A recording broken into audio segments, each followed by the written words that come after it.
यावर्षी मला माझ्या देवचं बोरनान करायची ना खूप जास्त हौस होती. पण माझं बोरनान किंक्रातीच्या दिवशी मी करू शकले नाही, म्हणून अदर दिवशी हे केलं की करायचं आहे. आणि खूप सारी ज्वेलरी वगैरे मी तिच्यासाठी सुद्धा तयार केली होती आणि माझ्यासाठी सुद्धा तिच्यासोबतच.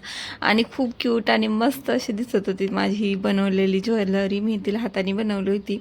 ह्याचा फुल ब्लॉग मी अपलोड केलाच आहे चॅनलवर, तुम्ही बघू शकता. आणि देवचं बोरनांची इथं मी डेकोरेशन पण एकदम साधं सिंपल केलं होतं, अगदी घरीच केलं होतं सगळं, विकतचं काही आणलं नव्हतं. आणि मग देवला इथं तयार केलं होतं. आणि बोरनांसाठी काही मुलांना देखील बोलवलं होतं. आणि हे स्पेशली फोटोसाठी बोरनान केलं होतं, कारण ज्या दिवशी किंक्रात होती त्या दिवशी साधं सिंपल मी तिचं बोरनान करूनच घेतलं होतं. आणि या बोरनांचा सुद्धा ना मी मोठा व्हिडिओ अपलोड केला आहे चॅनलवर, तुम्ही नक्की जाऊन बघू शकता. आणि ही माझी हौसनं एक दिवशी अंगलट येणार आहे, ती कशी ती तुम्हाला त्या व्हिडिओमध्ये समजेलच. आणि त्याच्यानंतर मला धन्यासोबत सुद्धा थोडेसे फोटो काढायचे होते, ते देखील काढून घेतले. तर मला व्हिडिओ कसा वाटला नक्की कमेंट करून सांगा. चॅनलवर नवीन असाल तर नक्की सबस्क्राईब करा.